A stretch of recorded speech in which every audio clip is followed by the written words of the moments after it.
मनाची सर्जनशीलता वाढवणारे आणि मनाच्या कक्षा रुंदावणारे छंद तर आहेच. या जोडीला महत्वाचे आहेत आपल्या शारीरिक आरोग्यासाठी फायदेशीर ठरणारे छंद. इतके सारे छंद असल्यामुळे मला तर हल्ली अजिबात वेळ नसतो आणि अशी वेळ येते की माझ्या YouTubeच्या छंदामुळे माझा जिमचा छंद काही वेळेला बॅकसीट घेतो आणि मला त्याची प्रायोरिटी चेंज करायला लागते. शारीरिक आरोग्य, मानसिक आरोग्य यांना नेहमीच हाय प्रायोरिटी दिली पाहिजे.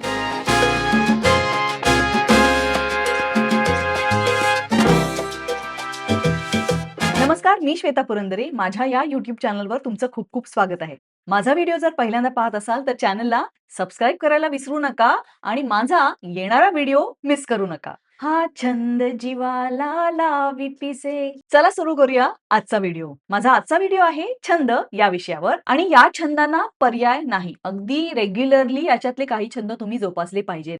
अगदी साधं म्हणजे चालणं.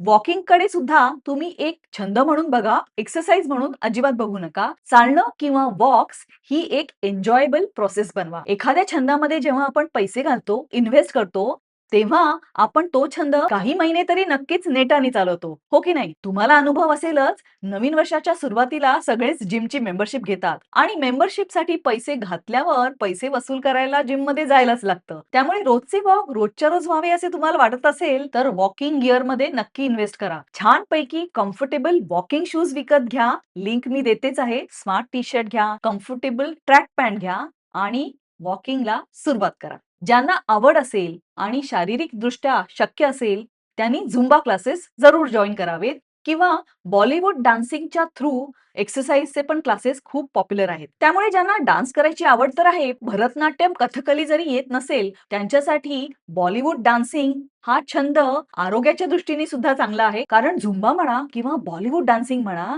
यामध्ये नाचाची आवडही फिटते आणि आरोग्यासाठी सुद्धा हे खूप छान आहे. कारण हा अतिशय चांगला कार्डिओ एक्सरसाइज आहे. त्याच प्रकारे रोजच्या रोज योगासनं करणं आणि ती नियमितपणे करणं आरोग्यासाठी केव्हाही चांगलं आणि अशा प्रकारचे अनेक ऑनलाईन क्लासेस अवेलेबल असतात. आपल्याला त्यासाठी कुठे बाहेर जायला लागत नाही. अगदी घर बसल्या ऑनलाईन क्लासेसच्या थ्रू आपण रेग्युलरली फॉलो करू शकतो आणि याचा फायदा आपल्यालाच होणार आहे आणि खास करून 50-60 नंतर आपल्या शरीराच्या मोबिलिटीसाठी हे अतिशय आवश्यक आहे. त्यामुळे योगासनं म्हणा किंवा स्ट्रेचिंग एक्सरसाइज म्हणा, नियमितपणे केले पाहिजेत आणि मला खास करून फायदा जाणवला स्ट्रेंथ ट्रेनिंगमुळे. मी एक प्रोफेशनल ट्रेनर ठेवून 7-8 महिने स्ट्रेंथ ट्रेनिंग शिकले. स्ट्रेंथ ट्रेनिंग तर करायचंय, पण जिमला जायचा कंटाळा आलाय, हे एक्सक्यूज नको म्हणून मी चक्क स्ट्रेंथ ट्रेनिंगसाठी वेट्सचा सेटच ऑनलाईन मागवला आणि घरच्या घरी हे स्ट्रेंथ ट्रेनिंग मी करू शकते. तर या स्ट्रेंथ ट्रेनिंगच्या वेट्सचा अनबॉक्सिंग व्हिडिओ माझ्या या हिंदी चॅनलवर आहे. तुम्ही जरूर बघा. पण स्ट्रेंथ ट्रेनिंगचे फायदे काय आहेत हे मी माझ्या पुढच्या एखाद्या व्हिडिओमध्ये नक्की सांगेन. क्रिएटिव्हिटीसाठी जसं तुम्ही केक मेकिंग, बेकिंगचे क्लासेस करू शकता, त्याप्रमाणे आरोग्यासाठी सुद्धा तुम्ही हेल्दी रेसिपीज शिकू शकता. वेगवेगळ्या प्रकारची सॅलड्स कशी बनवायची, सूप्स कशी बनवायची, हाय प्रोटीन डाएटसाठी काय करायला पाहिजे, या सगळ्या क्रिएटिव्ह गोष्टी तर आहेतच, पण या आरोग्य विषयक छंदामध्ये सुद्धा आहेत. शारीरिक आरोग्याबरोबरच महत्वाचं असतं मानसिक आरोग्य. आपल्याला अनेक प्रकारचे स्ट्रेसेस असतात, अँक्झायटी असते, आपला कॉर्टिसॉल लेव्हल खूप हाय असतात, झोपेच्या तक्रारी असतात, चिडचिड होते, टेन्शन येतं, राग होतो आणि मग कळत नाही काय करावं. तेव्हा मानसिक शांतीसाठी सुद्धा काही छंद खूप उपयोगी पडतात. कारण असे छंद जरी असले ना, ते खूप थेरपेटिक असतात आणि याच्यापैकी मला आवडणारा छंद म्हणजे गार्डनिंगचा, बागकामाचा. मुंबईसारख्या शहरात राहून सुद्धा आम्ही माझ्या घरात अनेक प्रकारची छोटी-छोटी झाडं मेंटेन केली आहेत. अशा छोट्या-छोट्या झाडांची काळजी घेणे, त्यांना वाढताना पाहणे, त्याच्यावर एखादं सुंदर फूल उमलतं, तेव्हा आपल्या मनाला किती आनंद होतो, हो की नाही? तेव्हा बागकाम हा एक खूप छान छंद आहे आणि जर तुमच्याकडे इनडोअर गार्डन करायची जागा नसेल ना, तरी सुद्धा तुम्ही एक वेगळ्या प्रकारचं गार्डनिंग शिकू शकता, ते म्हणजे टेरेरियम. आणि मी अशा प्रकारचे टेरेरियम कसे बनवायचे हे YouTubeवर शिकले आणि Instagramवर सुद्धा तुम्हाला असे छान-छान टेरेरियम बघायला मिळतील. एखाद्या छोट्याशा बोलमध्येच एक सेल्फ सस्टेनिंग इकोसिस्टम असते. त्याच्यात माती असते, छोटी-छोटी झाडं असतात, छोटे-छोटे बग्स असतात. त्याच्यात तुम्ही डेकोरेटिव्ह आयटम्स ठेवू शकता आणि हे सील बंद करूनही तसंच्या तसं महिनेच्या महिने राहू शकतं. तेव्हा टेरेरियम बद्दल तुम्हाला माहिती नसेल, ती माहिती तुम्ही जरूर घ्या.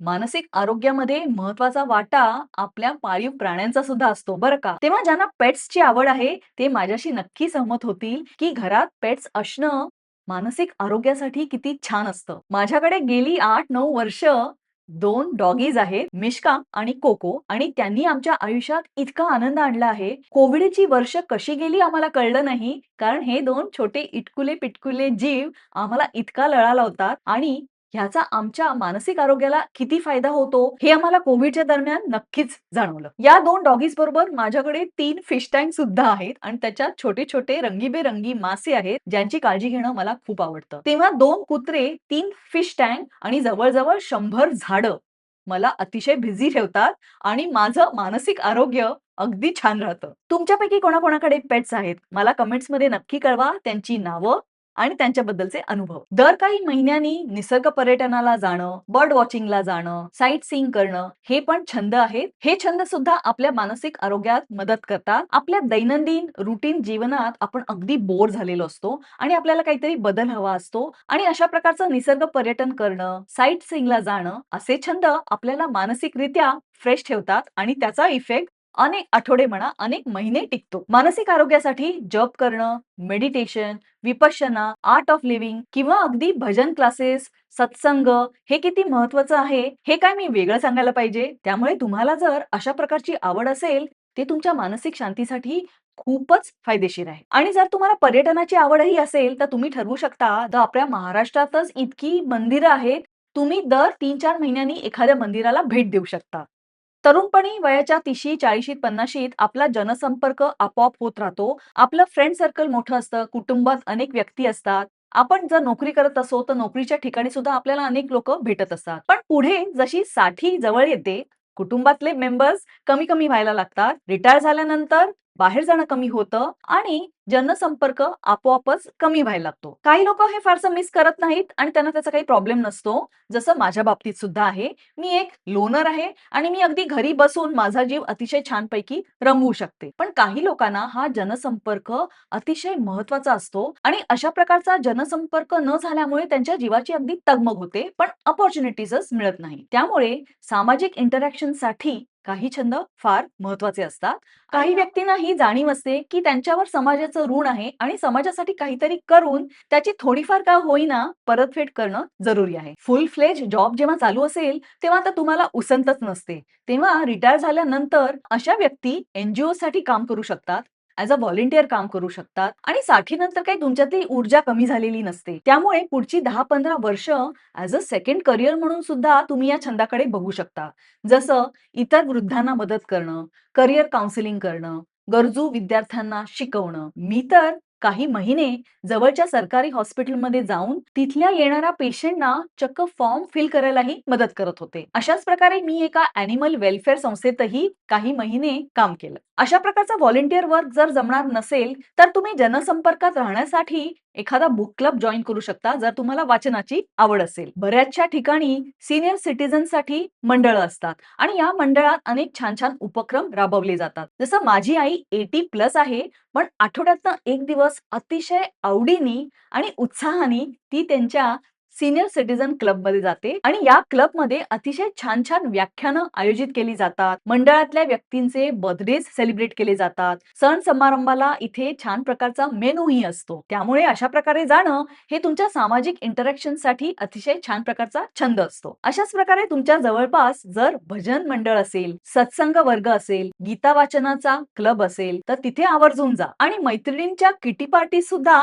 वाईट नाहीत बरं का. कारण अशा किटी पार्टीजचा चांगल्या प्रकारचा उपयोग कसा करायचा हे तुमच्या हातात असतं. त्यामुळे दर आठवड्याला जमून टवाळक्या करायच्या का एखादा प्रोजेक्ट करायचा, एखाद्या पुस्तकावर गप्पा मारायच्या हे तुम्ही ठरवू शकता. माझ्यासारखे तुम्हालाही अनेक प्रकारचे छंद असतील, पण त्याची प्रायोरिटी कशी सेट करायची तुम्ही नक्की ठरवा.